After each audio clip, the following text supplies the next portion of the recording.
نحن نتحدى أهل البدع والأهواء، أهل البدع العقائدية وأهل البدع السياسية، أن نقول بيننا وبينكم السلف، بيننا وبينكم الكتب. كان أحمد يقول أهل البدع بيننا وبينكم الجنائز. السلام علیکم ورحمۃ اللہ وبرکاتہ۔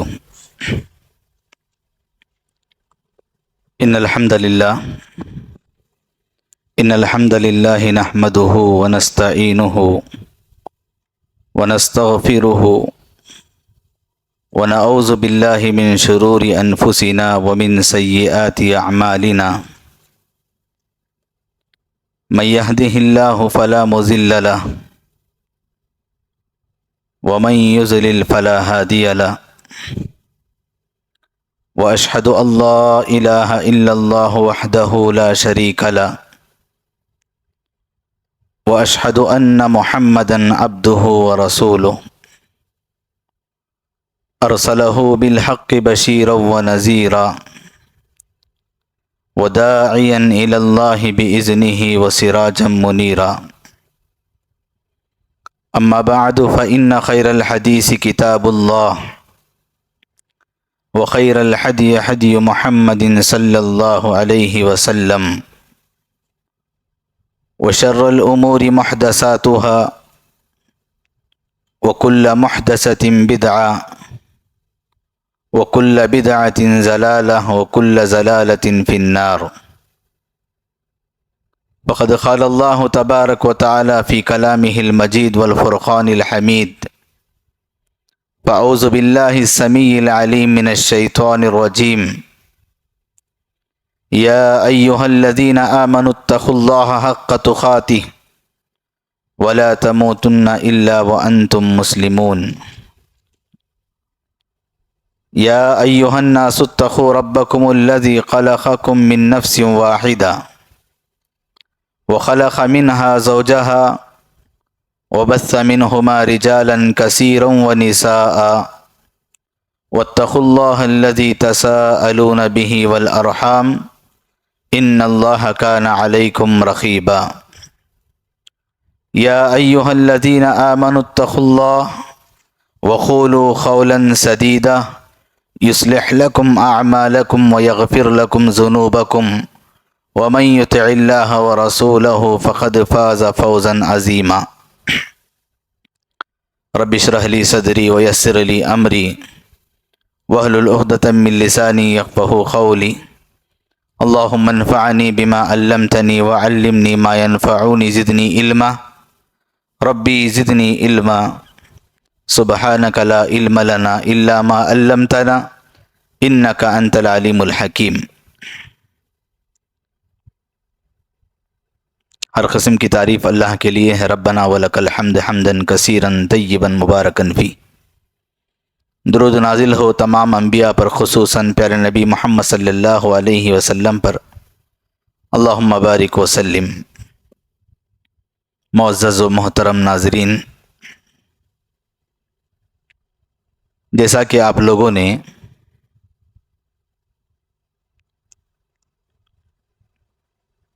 ہمارے اس درس کتاب الادب المفرد کے متعلق سنا کہ ہمارا یہ درس نمبر 13 باب ہے لا یستغفر لأبیہ المشرک، مشرک باپ کے لیے استغفار نہ کریں، اس کے متعلق باب امام بخاری رحمہ اللہ نے باندھا ہے۔ اس کے متعلق حضرت ابن عباس رضی اللہ تعالی عنہما کا ایک اثر نقل کرتے ہیں۔ عن ابن عباس رضی اللہ تعالی عنہما فی قولہ عز وجل اما یبلغن عندک الکبر احدہما او کلاہما فلا تقل لہما اف ولا تنحرهما وقل لهما قولا كريما واخفض لهما جناح الذل من الرحمة وقل رب ارحمهما كما ربياني صغيرا۔ اس آیت کریمہ کے متعلق ابن عباس رضی اللہ عنہما کا یہ قول، یہ اثر نقل کرتے ہوئے کہتے ہیں کہ اگر تیری موجودگی میں ان میں سے ایک یا دونوں بڑھاپے کو پہنچ جائیں،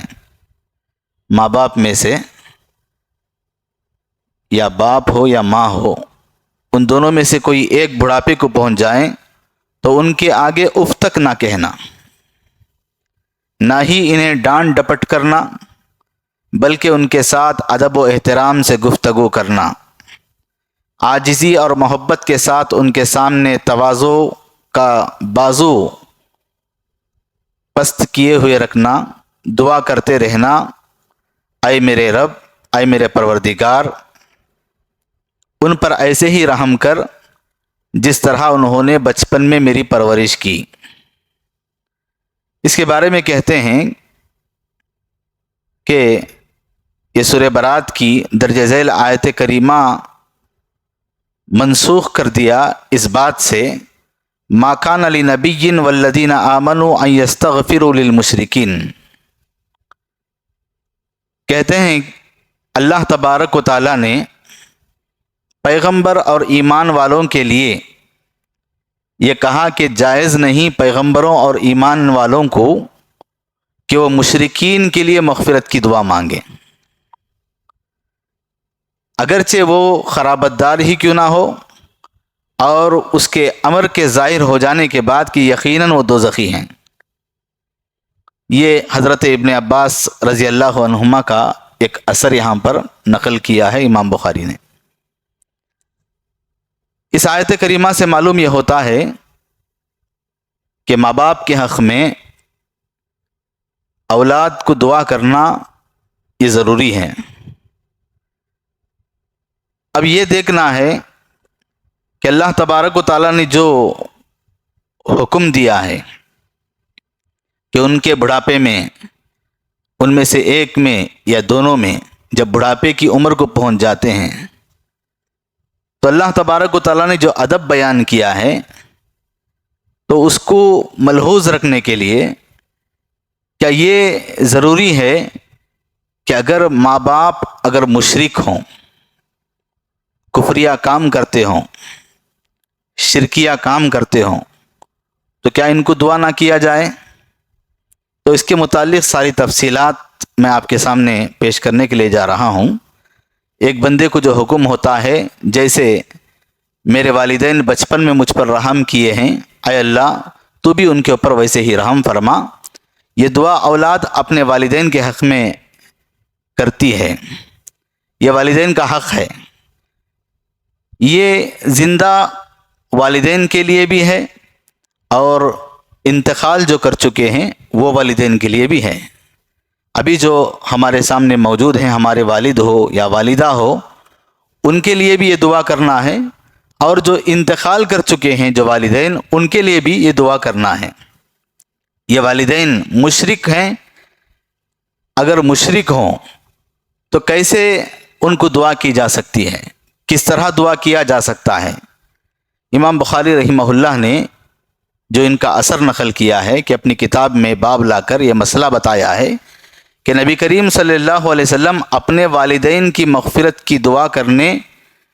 جب پہنچے تو اللہ تعالیٰ نے نبی صلی اللہ علیہ وسلم کو اجازت نہیں دی۔ والدین کی مغفرت کی دعا، اللہ کے نبی صلی اللہ علیہ وسلم اپنی والدہ کی خبر پر پہنچے، اللہ تعالیٰ نے اجازت نہیں دی۔ مسئلہ یہ ہے کہ ابراہیم علیہ السلام کے تعلق سے قرآن مجید کے اندر صاف یہ واضح کر دیا گیا ہے۔ حضرت ابراہیم علیہ السلام کے تعلق سے یہ بڑا مشہور ہے کہ حضرت ابراہیم علیہ السلام ایک اللہ کے پیغمبر ہیں، نبی ہیں، اپنے باپ کو اسلام کی تبلیغ کرتے ہیں، بتاتے ہیں، اللہ کے دین کے بارے میں بتاتے ہیں، اللہ کی ایک ہونے کے بارے میں بتاتے ہیں، اللہ کا دین ان کے پاس پہنچاتے ہیں۔ باپ تیار نہیں ہوتا، باپ نہیں مانتا حضرت ابراہیم علیہ السلام کی باتوں کو۔ آخر میں نوبت یہاں تک پہنچتی ہے کہ باپ اسلام قبول کرنے کے لیے قطعی طور پر انکار کر دیتا ہے۔ ابراہیم علیہ السلام کے والد قطعی طور پر انکار کر دیتا ہے کہ میں نہیں مانوں گا تمہاری بات، میں نہیں مانوں گا دین اسلام کو، اس طریقے سے قطعی طور پر انکار کر دیتا ہے۔ اب ابراہیم علیہ السلام کو الٹا وہ دھمکیاں بھی دیتا ہے، حضرت ابراہیم علیہ السلام کو تکلیف دینے کے بارے میں کہتا ہے۔ آخر حضرت ابراہیم علیہ السلام گھر چھوڑ کر جانے کو تیار ہو جاتے ہیں، ابراہیم علیہ السلام نکلنے کو تیار ہو جاتے ہیں، مجبور ہو جاتے ہیں۔ جاتے ہوئے کہتے ہیں قال سلام علیک، جاتے ہوئے کہتے ہیں کہ اے ابا جان تمہارے اوپر اللہ کی سلامتی ہو۔ باپ نے ایک تو اللہ کے دین کو اختیار کرنے سے انکار کر دیا، قبول کرنے سے انکار کر دیا، اور دوسرا یہ کہ الٹا دھمکیاں بھی دیا، اور حضرت ابراہیم علیہ السلام کی باتوں کو نہ مانتے ہوئے جب ان کو تکلیف دینا شروع کیا، تو جب حضرت ابراہیم علیہ السلام چھوڑ کر کے جا رہے تھے تو کہا قال سلام علیک، اے میرے ابا جان تمہارے اوپر سلامتی ہو۔ پھر اس کے بعد حضرت ابراہیم علیہ السلام نے کہا ساستغفر لک ربی، اے میرے ابا جان ان قریب میں میرے پروردگار سے تمہارے لیے مغفرت کی دعا کروں گا۔ حضرت ابراہیم علیہ السلام نے یہ وعدہ کر کے وہاں سے نکل گئے۔ پھر اس کے بعد اپنے باپ سے جدائی اختیار کرتے ہوئے نکل جاتے ہیں، چلے جاتے ہیں۔ بعد میں اللہ تبارک و تعالیٰ یہ مسئلہ حضرت ابراہیم علیہ السلام کو بتاتا ہے کہ کسی بھی نبی کو جائز نہیں کہ وہ کافر یا مشرک باپ کے حق میں مغفرت کی دعا کرے۔ اللہ تبارک و تعالیٰ نے اس مسئلے کو واضح کر دیا۔ حضرت ابراہیم علیہ السلام نے تو کہہ دیا تھا اپنے باپ کی محبت میں اور جذباتی طور پر، حضرت ابراہیم علیہ السلام جاتے ہوئے یہ کہہ دیے کہ تمہارے اوپر سلامتی ہو، اور دوسرا یہ ہے کہ اللہ کے پاس میں تمہارے حق میں ضرور مغفرت کی دعا بھی کروں گا۔ حضرت ابراہیم علیہ السلام نے جب یہ کہہ دیا، پہلے تو وعدہ کر لیا کہ احسان مندی کے جذبے کے ساتھ کہ میرے باپ نے میرے ساتھ اتنے احسانات کیے ہیں، مجھے پالا ہے، مجھے پرورش کیا ہے، تو اس احسان مندی کے بدلے میں حضرت ابراہیم علیہ السلام نے وعدہ کر دیے۔ سورہ توبہ آیت نمبر 114 میں اللہ تبارک تعالیٰ نے فرمایا وَمَا كَانَ اسْتِغْفَارُ إِبْرَاهِيمَ لِأَبِيهِ، اللہ تبارک و تعالیٰ نے مکمل طور پر حضرت ابراہیم علیہ السلام کے تعلق سے یہ بات کو واضح کر دیا کہ ابراہیم علیہ السلام نے اپنے باپ کے لیے دعائے مغفرت مانگنا وہ صرف ایک وعدے کے سبب تھا، وعدہ کیا تھا اپنے باپ سے، تو یہ حضرت ابراہیم علیہ السلام کا استغفار ان کے والد کے متعلق کرنا ایک صرف وعدے کے سبب تھا۔ اللہ تعالیٰ نے کہا کہ جو انہوں نے وعدہ کر لیا تھا، پھر جب ان پر یہ بات ظاہر ہو گئی، معلوم ہو گیا کہ یہ اللہ کا دشمن ہے، معلوم ہو گیا کہ ابراہیم علیہ السلام کے والد اللہ کے دشمن ہیں، تو جب یہ بات ظاہر ہو گئی تو انہوں نے برات کا اظہار کر دیا۔ برات کا اظہار کرنے کے بعد یہ کہہ دیا، یہ الفاظ ادا کر دیے کہ میں اللہ کے دشمنوں سے برات کا اظہار کرتا ہوں، محض میں تمہارے سے بے تعلق ہو گیا ہوں، اب میں تمہارے لیے استغفار کی دعا اب میں نہیں کر سکتا، کیونکہ مجھے معلوم ہو گیا ہے کہ آپ اللہ کے دشمن ہیں۔ حضرت ابراہیم علیہ السلام کے اس بات کو ایک اور جگہ اللہ تبارک و تعالیٰ نے دوبارہ نے دہرایا قرآن مجید کے اندر، سورہ ممتحنہ میں آیت نمبر 4 میں اللہ تعالیٰ نے پھر دہرایا قد کانت لکم اسوۃ حسنہ فی ابراہیم علیہ السلام اور ان کے دوستوں کے متعلق فرمایا۔ ابراہیم علیہ السلام اور ان کے دوستوں کے متعلق کہا اللہ تعالیٰ نے ان کے اندر تمہارے لیے اسوہ ہے، یہ نمونہ ہے آپ کے لیے، حضرت ابراہیم علیہ السلام بھی اور ان کے دوست و احباب بھی آپ کے لیے،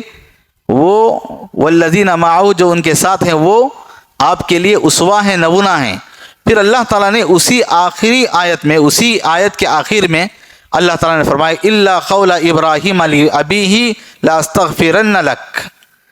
اس میں اسوہ نہیں ہے،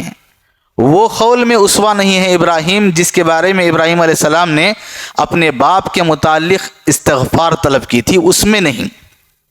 پتہ یہ چلا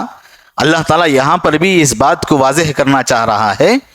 کہ ایک مشرک کافر باپ کے متعلق آپ دعائے مغفرت نہیں کر سکتے۔ ابراہیم علیہ السلام نے ایک وعدے کے سبب انہوں نے اپنے والد سے یہ کہہ دیا تھا کہ باپ میں جا رہا ہوں، تمہارے اوپر سلامتی ہو، اب میں اللہ کے پاس تمہاری مغفرت کی دعا کروں گا، ایک وعدہ تھا، اور وعدے کے سبب انہوں نے یہ بات کو اظہار کیا تھا۔ اب جب معلوم ہو گیا کہ حضرت ابراہیم علیہ السلام کے والد اللہ کے دشمن ہیں، جب بات ظاہر ہو گئی تو انہوں نے برات کا اظہار کر لیا۔ تو پھر اللہ تعالیٰ نے دوسری جگہ سورہ ممتحنہ میں اللہ تعالیٰ نے یہ بتا دیا کہ ابراہیم علیہ السلام اور ان کے دوست احباب آپ کے لیے نمونہ ہیں، ابراہیم علیہ السلام آپ کے لیے اسوہ ہیں، آئیڈیل ہیں۔ کس چیز میں؟ اس میں نہیں جو انہوں نے اپنے باپ کے متعلق استغفار طلب کیا تھا، اس میں نہیں۔ یا اللہ تعالیٰ نے اس بات کو مکمل اللہ تبارک تعالیٰ نے واضح کر دیا۔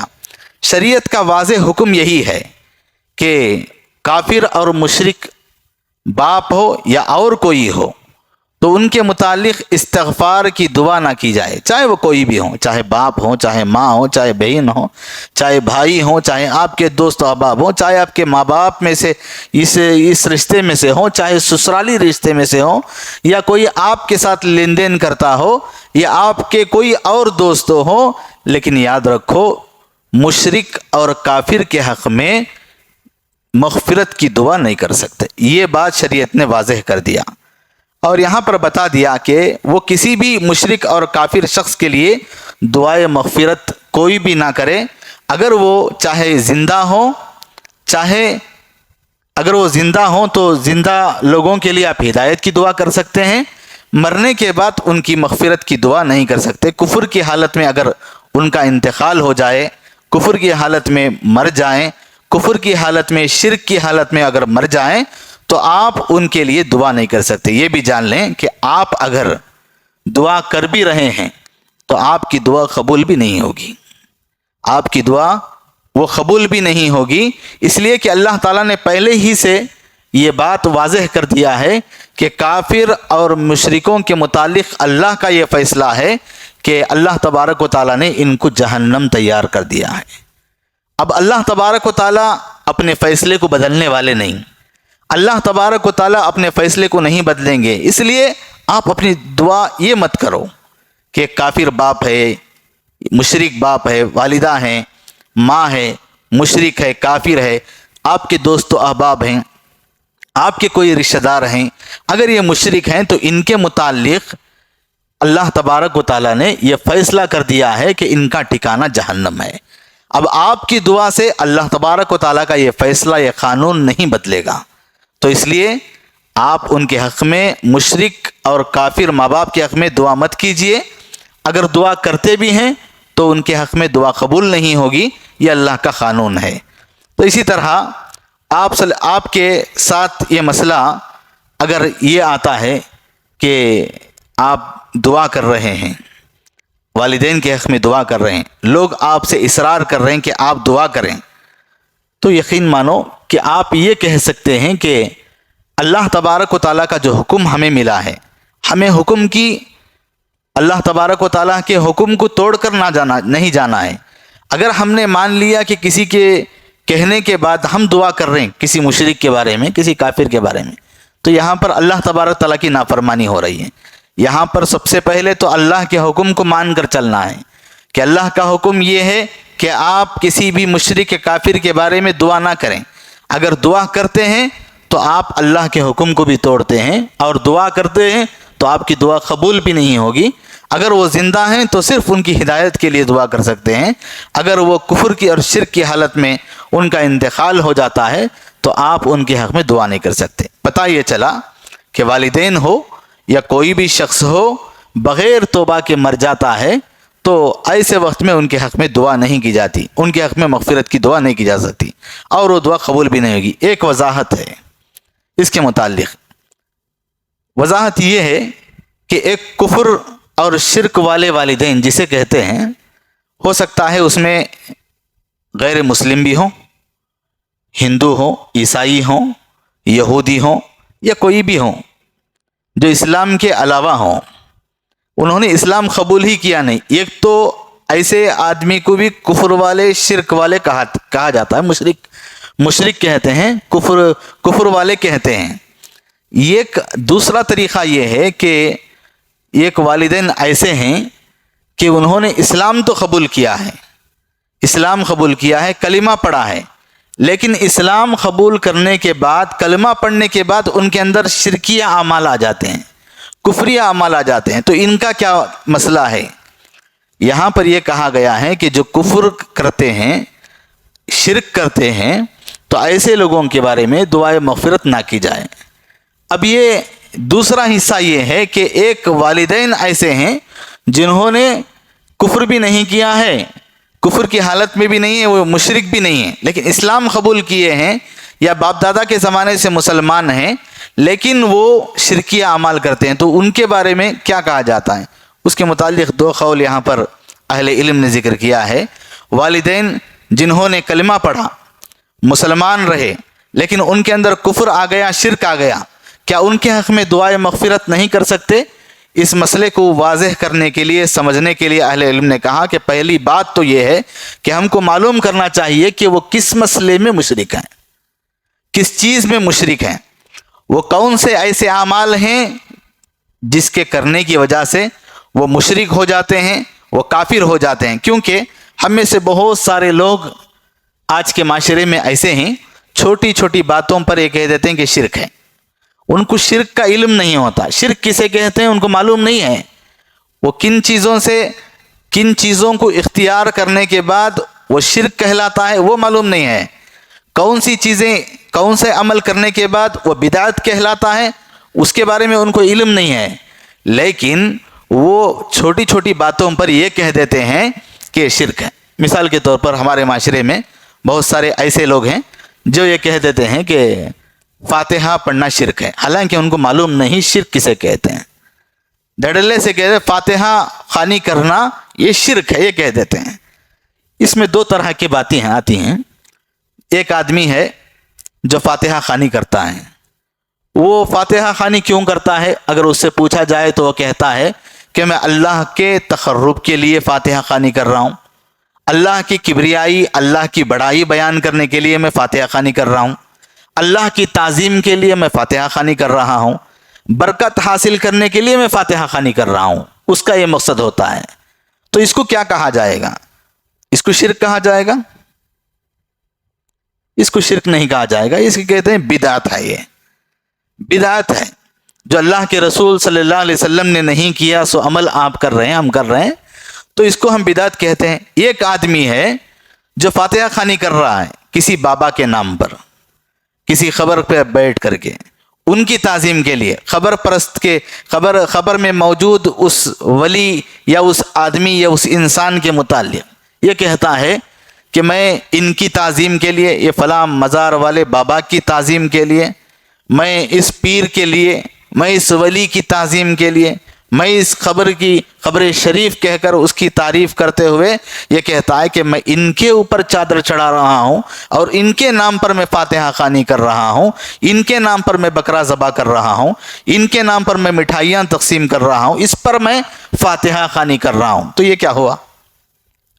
یہ شرک ہوا۔ تو واضح بات یہ ہے کہ ہمیں دیکھنا چاہیے کہ شرک کب لاحق ہوتا ہے، کون سے اعمال کرنے سے شرک ہوتا ہے، کون سے اعمال کرنے سے بدعت کہلاتا ہے، کون سے اعمال کرنے سے کفر کہلاتا ہے۔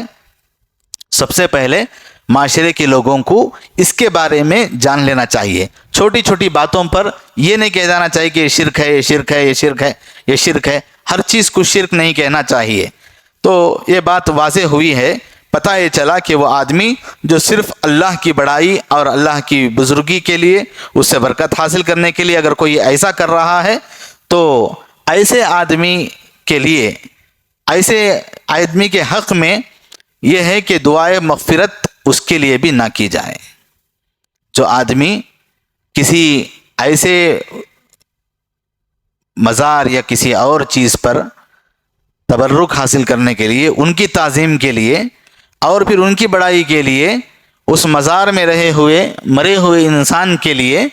اگر وہ فاتحہ خوانی کر رہا ہے تو یہ شرک ہے، اس آدمی کے حق میں بھی مغفرت کی دعا نہیں کی جا سکتی۔ اب اس کو واضح کیا ہے اہل علم نے، یہ کہا ہے کہ البتہ وہ آدمی جو شرک کے کام کرتا ہے، کسی بابا سے کچھ مانگتا ہے، اولاد مانگتا ہے، شرک کے کام کرتا ہے، نظر و نیاز کرتا ہے، اولاد مانگتا ہے، تجارت مانگتا ہے، کپڑا مانگتا ہے، دولت مانگتا ہے، ایسے آدمی کے بارے میں اس کو سمجھایا جائے، اس کو سمجھایا جائے، بتایا جائے کہ یہ شرک کے کام ہیں، آپ نہ کرو۔ آپ کے باتوں کو واضح کر دینے کے بعد، آپ اسے تمام چیزیں اسے سمجھا دینے کے بعد پھر بھی وہ اسی پر ڈٹا ہوا ہے، وہی اصرار کر رہا ہے، وہی کہہ رہا ہے اور وہی باتیں، وہی شرک کے کام کر رہا ہے، تو یہ سمجھ جاؤ کہ یہ اسلام سے ہی نکل گیا ہے۔ چاہے وہ مسلمان کے گھرانے میں پیدا ہوا ہے، نام اس کا عبداللہ عبد الرحمن ہے، اس نے کلمہ پڑھا ہے، اگر اسے سمجھانے کے باوجود بھی اس شرک کے کام سے باز نہیں آتا ہے تو سمجھ جاؤ یہ بھی اسلام سے نکل گیا ہے۔ ہاں، ایسے افراد جو شہروں سے دور ہیں، شہروں سے آج بھی، شہروں سے 200-250 کلومیٹر ایسے قریے جہاں پر علماء نہیں پہنچتے، جہاں پر دعوت نہیں پہنچتی، جہاں پر آج سے پہلے کے زمانے میں چند عرصے پہلے علماء کی بڑی کمی تھی، تو ایک ایک بڑے بڑے شہر کے لیے صرف ایک عالم ہوا کرتا تھا، اللہ کی باتوں کو بتانا اسے ایک چند آدمیوں کو بڑا مشکل تھا۔ ایسے علاقے میں جہاں پر اللہ تبارک و تعالیٰ کی توحید کی باتیں نہیں پہنچی،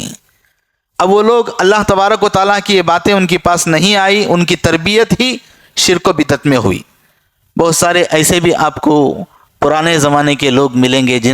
جن کی پرورش، جن کی تربیت صرف بدعات میں، خرافات میں، شرک میں ہوئی۔ وہ انڈا پھوڑ کر انڈا تلتے ہیں،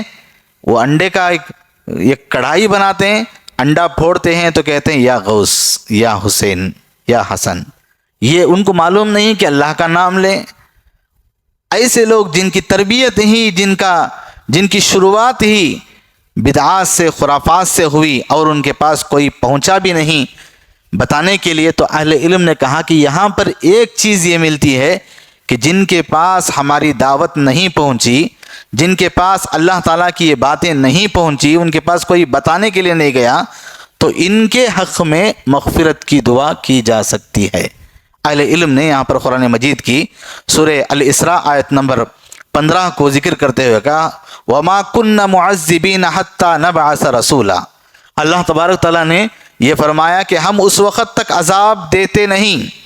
ہم اس وقت تک انہیں عذاب نہیں دیتے جب تک کہ پیغام پہنچانے والا ان کے پاس نہ پہنچ گیا ہو۔ یہاں پر یہ آیت کے ذریعے سے بات واضح ہوئی کہ اللہ کا پیغام جس کے پاس پہنچ گیا ہے تو ان کو جو باتیں بتائی گئی ہیں اس کے باوجود بھی اگر وہ شرک کرتے ہوں، کفر کرتے ہوں، تو ان کے حق میں مغفرت کی دعا نہ کی جائے۔ جن کے پاس اللہ کا پیغام پہنچا ہی نہیں، جن کے پاس کوئی سمجھانے والا گیا ہی نہیں، جن کے پاس کوئی بتانے والا گیا ہی نہیں، حالانکہ ان کی شروعات، ان کی پرورش صرف بدعات اور خرافات میں ہوئی، تو ایسے جگہ پر ایک مسئلہ یہ ثابت ہوتا ہے کہ ان کے حق میں مغفرت کی دعا کی جا سکتی ہے۔ ہاں، ایک اور بات اہل علم نے یہاں ذکر کیا ہے کہ ایک جاہل آدمی ہے، اس کو نہیں معلوم شرک کیا ہے، اس کو نہیں معلوم کفر کیا ہے، لیکن جاہل ہونے کے ساتھ ساتھ معروف شخص ہے وہ۔ اب اس کو جا کر کے آپ نے بتایا تو اس نے یہ کہا کہ مجھے تو اس کے بارے میں علم نہیں۔ آپ نے اس کو سمجھایا، آپ نے اس کو بتایا، بتانے کے بعد اس نے کہا کہ میری ناک کٹ جائے گی، میں یہاں کا بڑا آدمی ہوں، میں سرپنچ ہوں، میں اس علاقے کا اچھی مانی جانی شخصیت ہوں، میں شہرت یافتہ آدمی ہوں، اگر مجھے آپ اب کہہ رہے ہوں کہ شرک کو چھوڑ دو، خرافات کو چھوڑ دو، کفریہ کام کو چھوڑ دو، یہ میری ناک کا مسئلہ ہے، میں نہیں چھوڑ سکتا۔ تو ایسے جاہل کو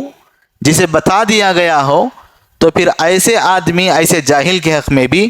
ہرگز مغفرت کی دعا اس کے لیے نہیں کی جا سکتی۔ اہل علم نے یہاں پر یہ بات بتائی ہے۔ ایک تو جہالت کی انتہا ہوئی، اور ایک ایسا بھی کہ اس سے جو باتیں گزر گئی ہیں اور اس کو ماننے کے لیے وہ تیار بھی نہیں ہے، اور اس کے پاس دعوت توحید پہنچائی بھی گئی ہے اور وہ توحید کی باتوں کو ماننے کے لیے تیار بھی نہیں ہے۔ اگر کوئی آدمی کسی خبر پر ٹھہر کر دعا مانگ رہا ہے کہ بابا مجھے یہ چاہیے، بابا مجھے وہ چاہیے، مجھے اس طرح چاہیے، آپ انہیں جا کر کہہ سکتے ہیں کہ آپ یہ مت مانگو۔ لیکن ایک زمانہ، ایک عرصہ ایسا گزرا ہے، محدثین نے اس نقطے کو، اس اثر کو نقل کیا ہے کہ ایک زمانہ ایسا بھی گزرا ہے کہ جو آدمی شرک کرتا تھا اسے جا کر شرک سے روکنا بہت مشکل تھا، کفر کرتا تھا اسے جا کر کفر سے روکنا مشکل ہو جاتا تھا۔ ایک آدمی قبر کے پاس ٹھہر کر اولاد مانگتا تھا تو اسے جا کر یہ کہنا غلط تھا، یہ جرم تھا، اور پھر یہ کہہ نہیں سکتے تھے کہ آپ اولاد ان سے مت مانگو، یہ شرک ہے، یہ نہیں کہتے تھے۔ بس اتنا کہتے تھے اس کے پاس جا کر کے کہ جس سے آپ اولاد مانگ رہے ہیں اس سے کہیں زیادہ اللہ تعالیٰ قادر ہے، آپ اللہ سے مانگیے۔ اسے یہ نہیں کہتے تھے کہ یہ شرک ہے۔ ایسا بھی زمانہ گزرا۔ الحمدللہ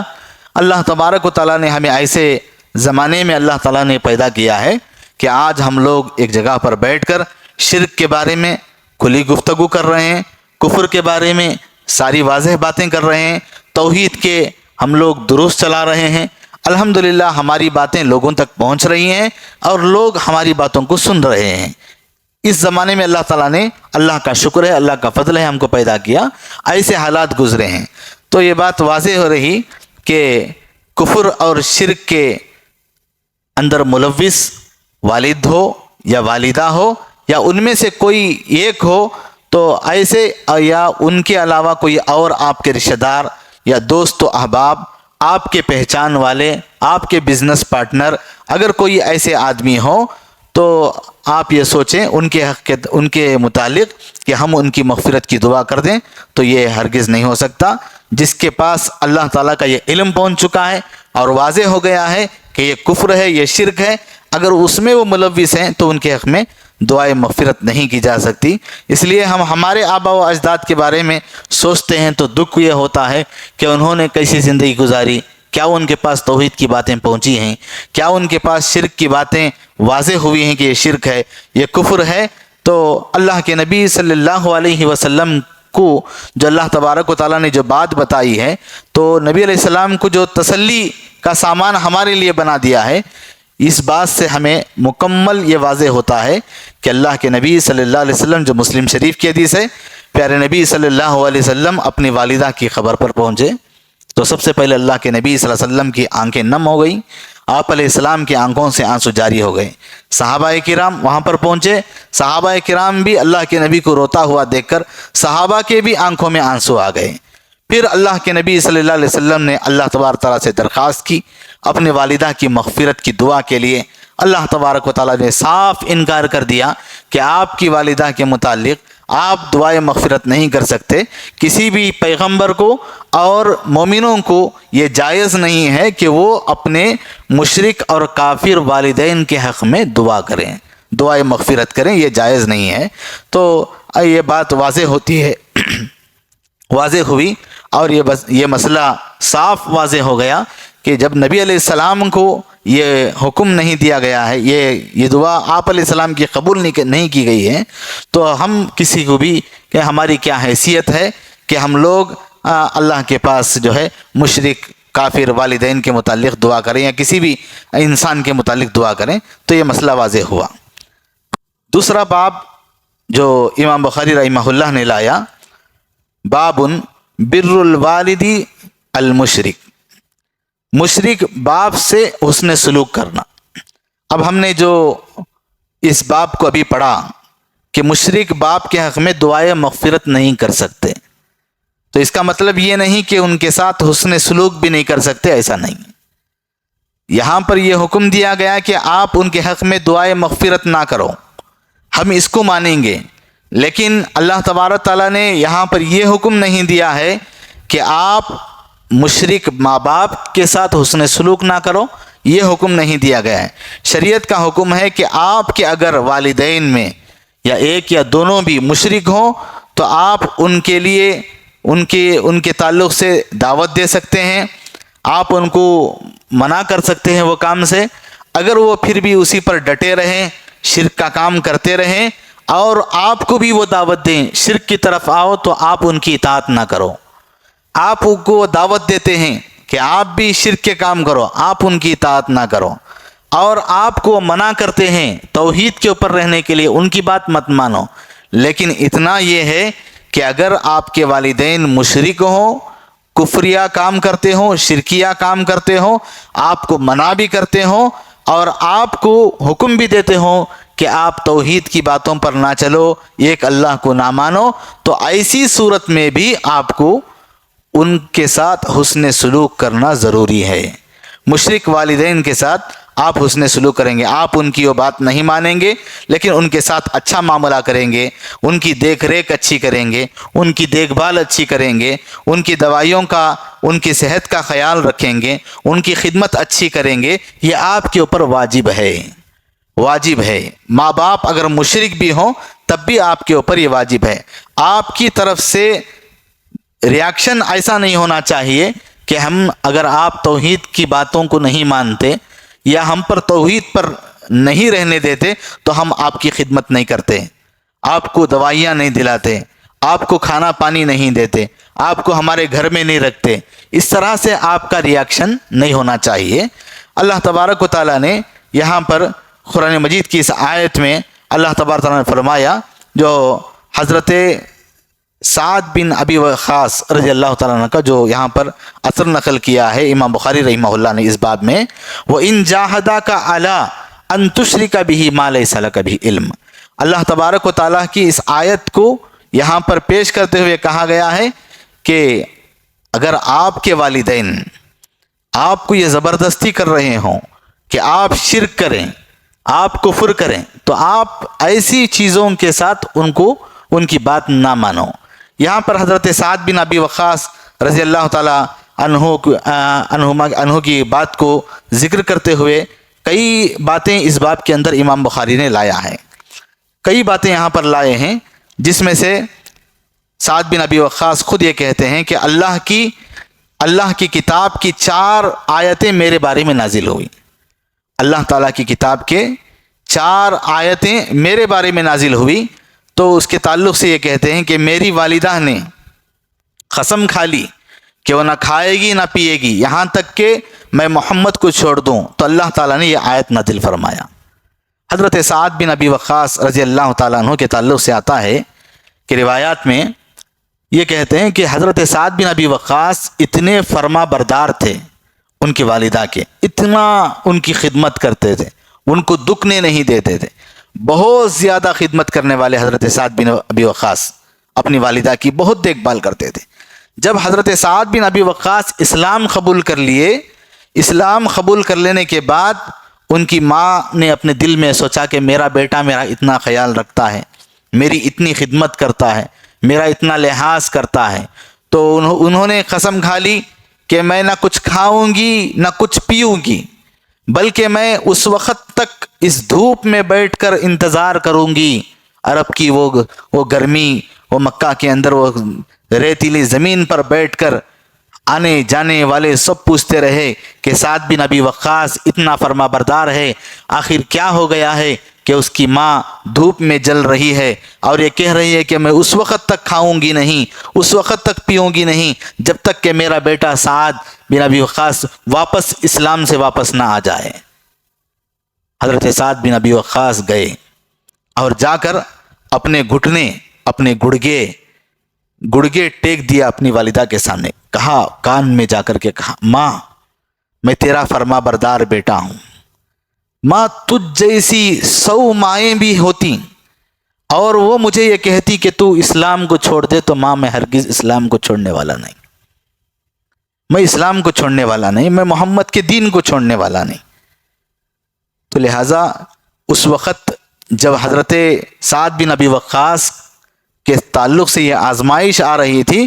تو وہاں پر یہ آیت کریمہ نازل ہوئی۔ حضرت سعد بن ابی وقاص کہتے ہیں کہ 4 آیتیں جو میرے بارے میں نازل ہوئی اللہ کی کتاب کی، ان میں سے ایک ہے وَإِن جَاهَدَاكَ عَلَىٰ أَن تُشْرِكَ بِهِ مَا لَيْسَ لَكَ بِهِ علم۔ اللہ تعالیٰ نے یہ آیت کریمہ نازل فرمائی کہ اللہ تعالیٰ نے کہا اگر وہ دونوں تجھ پر اس بات کا دباؤ ڈالیں کہ تو میرے ساتھ شرک کرے جس کا تجھے علم نہ ہو، تو ان کا کہنا نہ ماننا، ہاں دنیا میں ان کے ساتھ اچھا برتاؤ کرنا، اچھا سلوک ان کے ساتھ کرنا۔ اللہ تعالیٰ نے کہا فلا تطعهما، تو ان کی بات نہ مان، وصاحبهما فی الدنیا معروفا، دنیا کے معاملے میں ان کے ساتھ اچھا سلوک کرنا۔ یہ ایک بات حضرت سعد بن ابی وقاص رضی اللہ تعالیٰ عنہ نے فرمایا۔ دوسری جو آیت کریمہ میرے بارے میں نازل ہوئی، حضرت سعد بن ابی وقاص کہتے ہیں کہ میں نے مال غنیمت میں سے ایک تلوار حاصل کر لی جو مجھے بہت اچھی لگی۔ میں نے عرض کیا اے اللہ کے رسول یہ مجھے دے دیجئے، تو یہ آیت نازل ہوئی۔ واقعہ یوں ہے کہ حضرت سعد بن ابی وقاص جنگ بدر میں شریک رہے، اور جنگ بدر آپ جانتے ہیں یہ اسلام کی پہلی جنگ ہے، اور اس جنگ بدر میں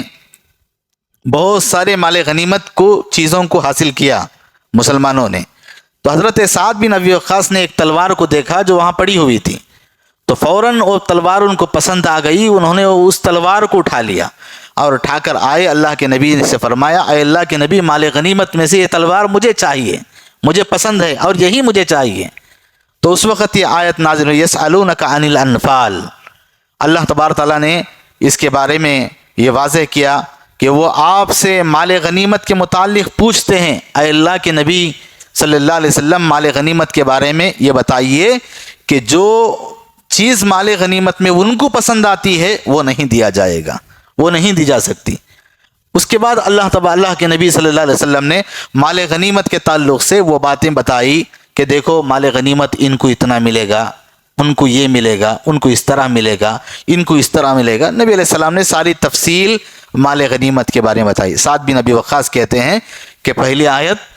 تو میری ماں کے تعلق سے میرے بارے میں نازل ہوئی، دوسری جبکہ مال غنیمت کے تعلق سے میں یہ کہہ رہا تھا اللہ کے نبی یہ تلوار مجھے پسند ہے دیجئے، تو اللہ کے نبی صلی اللہ علیہ وسلم کے پاس یہ آیت نازل ہوئی۔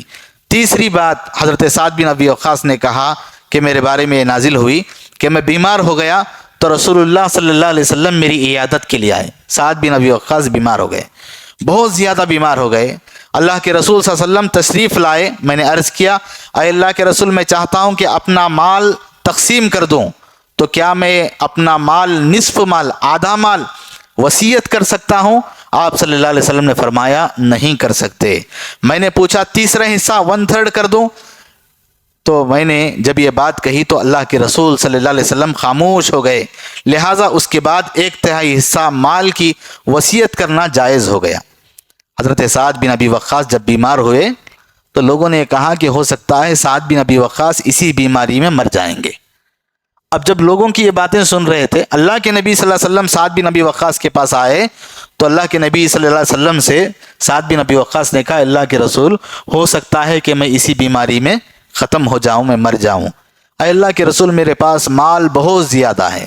اور میری صرف ایک بیٹی ہے، اس وقت صرف ایک بیٹی تھی، حضرت سعد بن ابی وقاص کی صرف ایک بیٹی تھی۔ اللہ کے رسول صلی اللہ علیہ وسلم سے کہا کہ اللہ کے رسول میری ایک بیٹی ہے، اتنا سارا مال ہے، کیا میں آدھا مال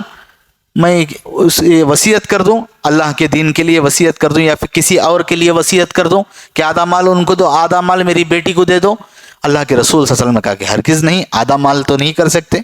پھر انہوں نے کہا کہ 1/3 کر دوں، تو اللہ کے نبی صلی اللہ علیہ وسلم اس پر خاموش رہے۔ تو پھر یہ آیت کریمہ نازل ہوئی کہ اگر کوئی آدمی اپنے مال میں کسی کو وصیت کرنا چاہتا ہے تو 1/3 کر سکتا ہے، اس سے زیادہ نہیں کر سکتا۔ ایک بات وہ ہوئی، حضرت سعد بن ابی وقاص نے کہا کہ اس کے متعلق یہ آیتیں نازل ہوئی میرے بارے میں۔ پھر اللہ کے رسول صلی اللہ علیہ وسلم اسی مجلس میں حضرت سعد بن ابی وقاص سے کہے کہ اے سعد مجھے یقین ہے، اللہ کے رسول نے اپنی پیشن گوئی کی کہ تم اس بیماری کے اندر نہیں مرو گے، مجھے یقین ہے، میری یہ پیشن گوئی ہے کہ تم اس بیماری میں نہیں مرو گے، آنے والے بہت سارے جنگوں کے اندر تم شریک ہوں گے اور فتوحات حاصل کرو گے۔ اللہ کے رسول صلی اللہ علیہ وسلم کی وصیت کو، یہ پیشن گوئی کو حضرت سعد بن ابی وقاص نے دیکھا کہ آپ صحتیاب ہو گئے، آپ تندرست ہو گئے۔ صحت پانے کے بعد حضرت سعد بن ابی وقاص کو بیٹے بھی ہوئے۔ اس وقت جب یہ حضرت سعد بن ابی وقاص کہہ رہے تو صرف ایک بیٹی تھی، جب وہ صحت مند ہو گئے تو پھر اس کے بعد بیٹے ہوئے۔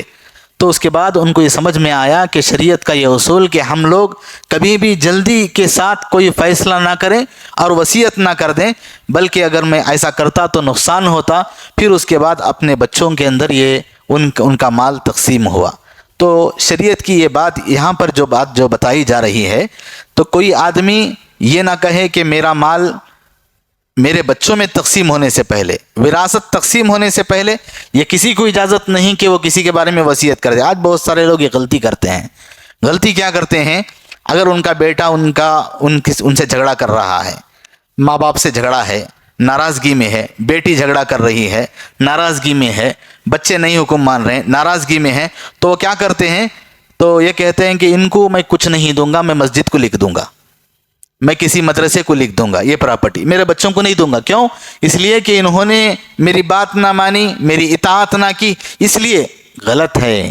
ہے، ہرگز نہیں، ایسا نہیں کر سکتے ماں باپ۔ کسی مسجد کو آپ نہیں دے سکتے، کسی مدرسے کو، کسی تنظیم کو آپ نہیں دے سکتے۔ آپ کے بچوں کا حق ہے، آپ کے ان بچوں کو دے سکتے ہیں، اور وصیت صرف 1/3 کی کر سکتے ہیں۔ آپ پورے مال کو دوسروں کے لیے وصیت نہیں کر سکتے، دوسروں کو اس کا وارثدار نہیں بنا سکتے۔ یہاں پر یہ مسئلہ ثابت ہوتا ہے۔ اور اگر کوئی آدمی یہ کہہ رہا ہے کہ مجھے صرف ایک بچہ ہے، صرف ایک بچی ہے، اتنا سارا مال ہے، میں کیا کروں؟ 1/3 میں کسی کو وصیت کرنے کے باوجود بھی میں اس کو یہ میری ایک یا دو بچوں کو میں کیسے دوں؟ بہت زیادہ مال ہے، تو اگر میں کسی کو بانٹنا چاہ رہا ہوں، کسی ادارے کو دینا چاہ رہا ہوں۔ انسان اپنی زندگی میں اللہ کے راستے میں خرچ کر سکتا ہے جتنا خرچ کر سکے، لیکن آپ مرتے وقت میں یہ وصیت کریں گے کہ میں فلاں ادارے کو دے دوں گا، فلاں مسجد کو دے دوں گا، میں فلاں تنظیم کو دے دوں گا، یہ غلط ہو جائے گا۔ اس لیے کہ اللہ تبارک تعالیٰ آپ کے مرتے بھی آپ کو بچا سکتا ہے، آپ کی بیماری کے بعد پھر صحت مندی دے سکتا ہے، جیسا سعد بن ابی وقاص کو دیا، آپ کو بھی صحت مندی، آپ کو بھی تندرستی دے سکتا ہے۔ اگر آپ کو تندرستی دیا، آپ کی بیوی جو موجود ہے وہ انتقال کر گئی، پھر آپ کو شادی کرنے کی ضرورت پڑی، پھر اگر اس سے بچے ہوئے تو پھر آپ کو ان کو بھی حق دینا ہوگا، ان کو بھی مال تقسیم کرنا ہوگا۔ اگر آپ نے جلدی سے اگر یہ فیصلہ اٹھا لیا مرتے وقت میں تو آپ غلطی میں ہو جائیں گے۔ تو یہاں پر جو بات انہوں نے بتایا کہ اس طرح 1/3 حصہ، 1/3 حصہ میں وصیت کر سکتا ہوں میرے اپنے مال میں سے، جب میں نے یہ بات کہی تو یہ آیت کریمہ نازل ہوئی۔ پھر چوتھا مسئلہ یہ ہوا، چوتھی آیت ان کے بارے میں یہ نازل ہوئی کہ میں نے انصار کی ایک جماعت کے ساتھ شراب پی رہا تھا، شراب ابھی حرام نہیں ہوئی تھی، شراب پی رہا تھا میں، ان میں سے ایک آدمی نے اونٹ کے جبڑے کی ہڈی میری ناک پر مارا، اور جس کی وجہ سے میری ناک کی ہڈی کٹ ہو گئی، زخمی ہو گیا۔ میں رسول اللہ صلی اللہ علیہ وسلم سے جا کر اس کی شکایت کی کہ میں انصار کے ان احباب کے ساتھ بیٹھ کر شراب پی رہا تھا، فلاں بن فلاں نے اس طرح میری ناک کو زخمی کر دیا۔ تو اس وقت یہ آیت کریمہ نازل ہوئی شراب کے متعلق کہ شراب حرام ہو گئی ہے۔ تو حضرت سعد بن ابی وقاص رضی اللہ تعالیٰ عنہ نے ان باتوں کو بتایا، کیوں کہ شراب کے نشے میں آدمی کچھ بھی کر سکتا ہے، شراب کے نشے میں آدمی کسی کو مار بھی سکتا ہے، شراب کے نشے میں آدمی کوئی بھی فیصلہ اٹھا سکتا ہے۔ ایسا ہوا کرتا تھا اکثر کہ حضرت علی رضی اللہ تعالیٰ عنہ کو اللہ کے نبی صلی اللہ علیہ وسلم نے جنگ بدر میں سے جو مال غنیمت آیا تھا اس میں سے 2 اونٹ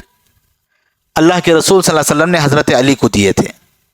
وہ 2 اونٹ بڑے خوبصورت تھے، اتنے خوبصورت تھے، ہر کوئی دیکھ کر ان 2 اونٹوں کے متعلق رشک کرتا تھا، کتنے پیارے اونٹ ہیں، کتنے اچھے اونٹ ہیں۔ حضرت علی رضی اللہ تعالیٰ عنہ نے ان دونوں اونٹوں کو حاصل کر کے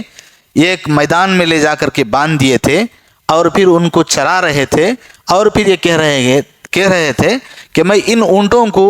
اچھی پرورش کروں گا، ان کے اوپر مال تجارت رکھوں گا، اور میں اس کو سواری بناؤں گا، اور جو اس سے انکم ہوگا، آمدنی ہوگی، پھر اس آمدنی کے ساتھ میں فاطمہ سے جو میں شادی کرنے والا ہوں، نکاح کرنے والا ہوں، ان کے مہر کے لیے کچھ انتظام کروں گا۔ یہ حضرت علی کی خواہش تھی۔ وہ 2 اونٹ وہاں پر باندھے ہوئے تھے، جہاں باندھے ہوئے تھے اس کے سامنے ایک ڈیرا تھا، تو وہاں پر شراب نوشی کا بازار گرم تھا۔ وہاں پر حضرت حمزہ رضی اللہ تعالیٰ عنہ اللہ کے رسول صلی اللہ علیہ وسلم کے چچا وہاں پر اس مجلس میں شراب پی رہے تھے۔ تو جب شراب پیتے تھے تو وہاں پر شراب پینے کے ساتھ شعر و شاعری کا بھی ایک نظم تھا. تو اس وقت جو ایک عورت جو اشعار پڑھ رہی تھی اس نے ایسے اشعار بنا کر کے پڑھی، اے حمزہ اگر تو تیرے اس شراب کے مکمل نشے میں ہے تو اے حمزہ اگر تیرے اندر کوئی طاقت ہے، اے حمزہ تیرے اندر کوئی ہمت ہے تو جا ان 2 اونٹنیوں کو مار دے اور ان کا پیٹ چاک کر دے. تو حضرت حمزہ اٹھے، اپنی شراب پیے ہوئے اس نشے کے عالم میں اٹھے، اور پھر انہوں نے سامنے گئے اور جا کر کے دونوں اونٹنیوں کو پیٹ سے کاٹ دیا اور ان کا کلیجہ باہر آ گیا. کسی نے بتایا حضرت علی کو،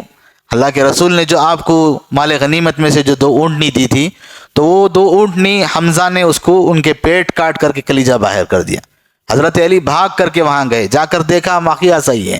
پھر حضرت حمزہ کے اس ڈیرے میں گئے اور جا کر کے حضرت حمزہ سے کہا کہ تم نے کیوں ایسا کیا؟ تو حضرت حمزہ کی آنکھیں اتنے سرخ تھیں، ایسے وہ نشے کے عالم میں تھے شراب پی کر کے، وہ کہہ رہے تھے کہ تو میرا غلام ہے، جا نکل یہاں سے. تو پھر وہاں سے نکل کر اللہ کے رسول کے پاس آئے. اللہ کے رسول کے پاس آئے، کہا اللہ کے رسول دیکھیے اس طرح حمزہ نے ایسا کیا ہے. پھر اللہ کے رسول حضرت علی کو ساتھ میں لے کر گئے اور وہاں دیکھا اونٹنیوں کا یہ حال ہے. پھر اس کے بعد حمزہ کے پاس گئے، اللہ کے رسول نے خود پوچھا اپنے چچا سے، کیا تم نے ایسا کیا، کیوں اس طرح کیا، کیا وجہ تھی ایسا اونٹنیوں کو مارنے کی؟ تو شراب میں اتنا مست تھے، انہوں نے کہا کہ تم ہمارے غلام ہو. اللہ کے رسول نے پہچان لیا کہ یہ اب پورے مکمل ہوش و حواس میں نہیں ہے، تو ابھی ان کو بات کرنا ٹھیک نہیں ہے. اللہ کے نبی وہاں سے نکل کر چلے جاتے ہیں. تو اس طرح شراب کے متعلق، یہ شراب پینے کے بعد یہ وہ اپنے ہوش میں نہیں رہتے تھے، وہ جس کو چاہے مار دیتے تھے، جس کو چاہے کاٹ دیتے تھے، جس کو چاہے جیسا ان کو کوئی آ کر ان کو ابھارتا تھا کسی بات میں تو وہ کام کر دیتے تھے. تو یہاں پر حضرت سعد بن ابی وقاص رضی اللہ تعالیٰ عنہ کہتے ہیں کہ 4 باتیں جو میرے متعلق اللہ تعالیٰ نے اپنی کتاب میں نازل کیا، یہ کیے کہ میں نے اپنی والدہ سے جا کر یہ کہا کہ میں اسلام کو نہیں چھوڑوں گا، میں محمد صلی اللہ علیہ وسلم کی باتوں پر، ان کے دین پر رہوں گا. تو اس کے متعلق جب ان کی والدہ اصرار کر رہی تھی نہیں تو چھوڑ دے، تو یہ آیت نازل ہوئی. دوسری بات مال غنیمت کی وہ تلوار حاصل کرنے کے لیے اس کے اوپر. پھر تیسری بات جب بیمار ہو گئے تو اس وقت وصیت کرنا تھا مال کے حصے میں 1/3 کے بارے میں. پھر چوتھی بات اللہ کے رسول صلی اللہ علیہ وسلم نے جو جب شراب کا حکم نازل ہو رہا تھا تو اس وقت انہوں نے زخمی ہو کر اللہ کے رسول کے پاس جا کر شکایت کیے، تو پھر یہ آیت نازل ہوئی. تو ان چیزوں کو یاد رکھیں. بس اسی پر ہم لوگ اپنا درس ختم کرتے ہیں. اس باب میں ایک اور حدیث بھی ہے، انشاءاللہ ہم اگلے درس میں اس کو پڑھنے کی کوشش کریں گے. اللہ سے دعا ہے کہ اللہ تبارک تعالی ہمیں عمل کی توفیق عطا فرمائے. اس باب سے اور اس سے پہلے والے باب سے یہی ثابت ہوتا ہے کہ مشرک اور کافر کے حق میں دعائے مغفرت ہم نہیں کر سکتے، نمبر 1. دوسرے باب سے ہمیں یہ بات ثابت ہوتی ہے کہ ہم لوگ چاہے ہمارے ماں باپ مشرک ہوں یا ہمارے رشتہ دار کفر اور شرک میں مبتلا ہوں، حسن سلوک کا معاملہ ان سے ہم کٹ نہیں کر سکتے، ان کے ساتھ حسن سلوک کرنا ہوگا. دعا ہے رب العالمین سے اللہ تعالی ہمیں ان باتوں پر عمل پیرا ہونے کی توفیق عطا فرمائے. آمین.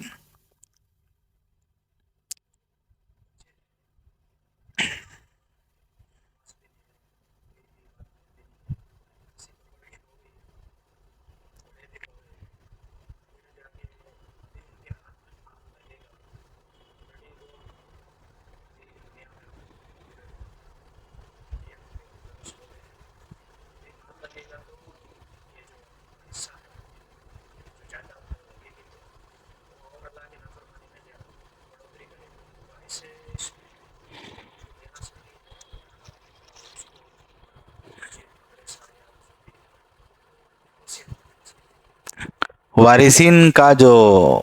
حق ہے وہ ان کو مل کر ہی رہے گا. جو ان کو وراثت میں جو مال تقسیم ہونا ہے وہ ان کو مل کر ہی رہے گا. 1/3 جو اتنا اجازت دیا ہے اسلام نے کہ وصیت کر سکتے ہیں 1/3، باقی جو مال ہے ان کی وہ اولاد کو پہنچ کر رہے گا، چاہے وہ نافرمان ہو، چاہے وہ کسی گناہ کے ایسے کاموں میں ہو. لیکن یہ شریعت کا حکم اگر ایسا نہیں کریں گے تو یہ بھی گنہگار ہو جائیں گے، ماں باپ بھی گنہگار ہو جائیں گے۔ وراثت کا مال تو تقسیم ہونا ہے، ان کے لیے دینا ہے، تقسیم تو کرنا ہے وراثت کے۔ پھر بھی انشاءاللہ اہل علم سے رجوع کریں گے اس کے متعلق، آئندہ درس میں اس کی وضاحت کریں گے۔ اللہ تعالیٰ سے دعا ہے کہ اللہ تعالیٰ ہمیں صحیح علم کی توفیق عطا فرمائے، آمین۔ فاعلم أنه لا